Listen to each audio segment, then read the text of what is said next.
Hello everyone, my name is Owen, and welcome to episode 3 of Magic Monday, where I talk about anything and everything related to the popular trading card game Magic the Gathering. To make up for last week's shorter episode, today I've decided to try doing something a bit more time consuming. With the upcoming release of Phyrexia All Will Be One, the mechanical menaces are all that's on anyone's mind. Because of this, today we will be taking a brief trip down memory lane, recapping everything that there is to know about these dastardly villains. Let's go back to the very beginning, all the way to Dominaria many years ago. The Kingdom of Thran was in its prime, the citizens were thriving, and a royal artificer by the name of Glacian had recently proven the existence of the multiverse. Soon to visit him was a planeswalker by the name of Dyfed. She admired the man for his intelligence and also wished to consult him on her planeswalking powers. After the two had met, the best healer in all of Thran, Yawgmoth, happened to stumble in on their meeting. Now, Yawgmoth had a dream. He wanted to create a paradise on a separate plane where the people of Thran could live in peace forever.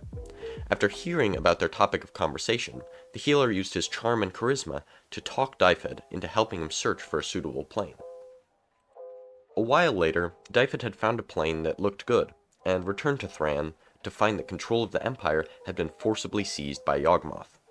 But before she could meet with him to find out what had happened, she was summoned by Glacian and his wife Rebecca, who told her about Yawgmoth's seizure of power, and convinced Dyfed to help them fight him. Many years passed, with no end in sight to Yawgmoth's tyrannical rule. His thirst for power drove Thran to war again and again. Finally, just to get Yawgmoth off of Dominaria, Dyfed opened a portal to an artificial plane, soon to be Phyrexia, convincing Yawgmoth that it was the perfect plane to build his paradise. Once he entered his new home, he found the core of the plane, fusing with it and becoming the one dark god of Phyrexia.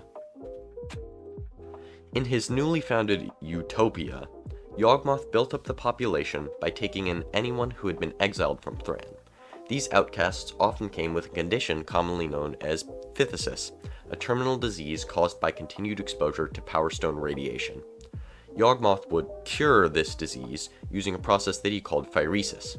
This procedure basically replaced all of the imperfections of the human body with mechanical parts, and thus the first Phyrexians were born. Using his army of newly made Phyrexians, Yawgmoth planned to retake his former homeland of Thran. In response to hearing about his scheme, Glacian sacrificed himself in an attempt to foil Yawgmoth's plans, splitting his being into two Power Stones, which became the Might Stone and the Weak Stone. His wife Rebecca then used the stones to seal the portal to Phyrexia, and hid them deep underground, hoping to hide them from the world forever. This is when our story stagnates for a while, and around 5,000 years pass uneventfully. That is, until the brothers Urza and Mishra are born in the nation of Argive.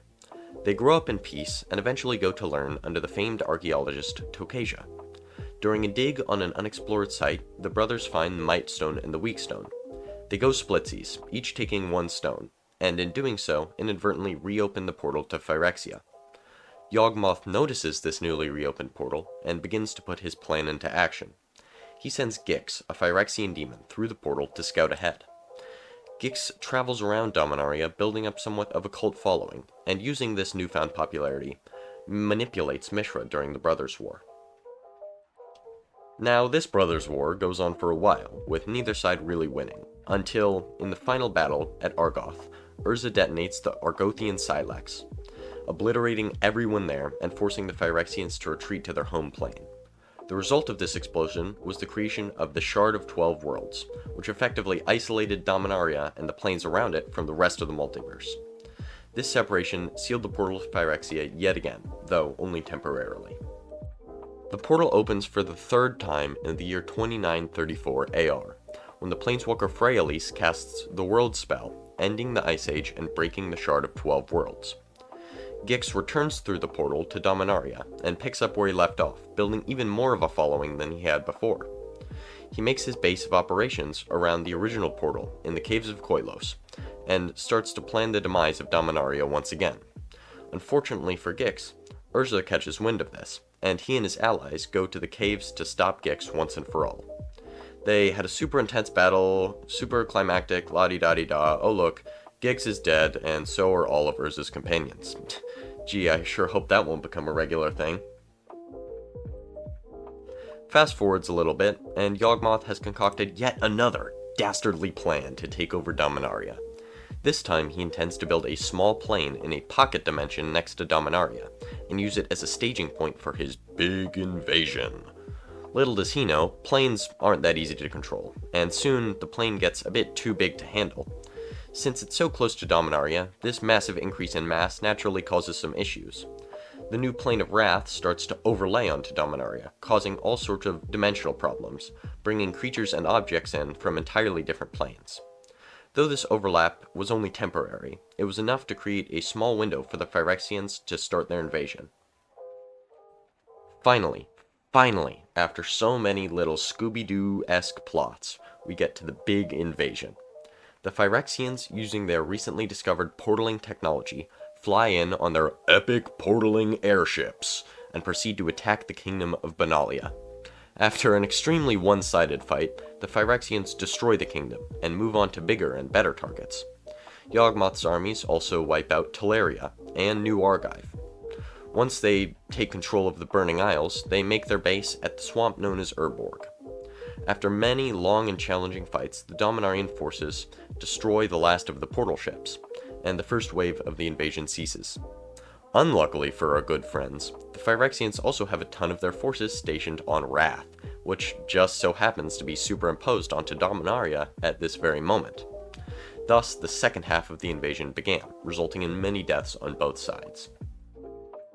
While all of this bloodshed was happening, Urza had assembled a group of planeswalkers, which he dubbed the Nine Titans, to travel to Phyrexia for a counterattack.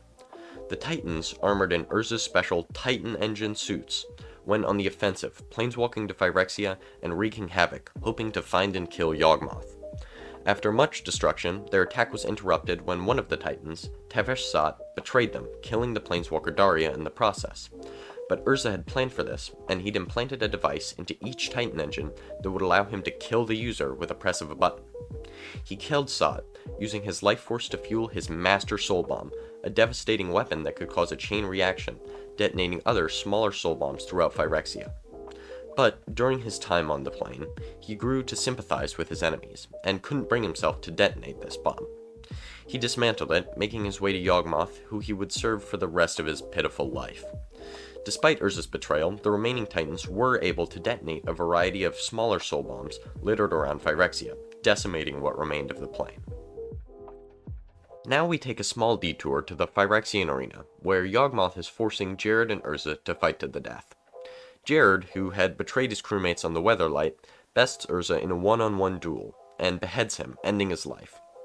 After seeing what he had done, Jared takes Urza's head and flees from Yawgmoth, hoping to atone for his betrayal by helping the Dominarians in the final battle. Jared's betrayal enraged Yawgmoth, who then began the final wave of the Phyrexian invasion. Yawgmoth himself traveled through one of the open Phyrexian portals, appearing as a black cloud of death, killing anything in his path. After the Weatherlight's various plans to kill him failed, Jared returned, and using Urza's head assembled the legacy weapon. This weapon was composed of a bunch of little knickknacks that Urza had made, but when combined with Urza's head, Karn's body, and Jared's life, they would release an extremely powerful burst of energy. It was this burst that killed Yawgmoth and ended the Phyrexian siege. With their leader dead, the remaining Phyrexians had lost their will to fight, resulting in an easy victory for Dominarian forces. After the rest of the Phyrexian troops on Dominaria had been eliminated, the remaining population of Phyrexia were promptly killed, and all traces of the race were destroyed, with the exception of a little vial of Phyrexian oil taken by Karn. This vial would be the cause of many woes for a great many people, but that's a story for a different time. And thus, the episode has ended. I really hope you enjoyed this week's episode, as I put a lot of work into it. This is only part 1 of 2 though, so if you aren't caught up on the more modern Phyrexian lore, be sure to tune in next week. I'll be covering everything from Mirrodin and onwards. Also, feel free to like and subscribe. It's your guys' support that really makes these videos worth it. Be sure to tell me if I got anything wrong in the comments below. I'm sure that there's a ton of stuff that I may have missed, and feedback is always appreciated. Thank you all so much for watching, and I'll see you next week.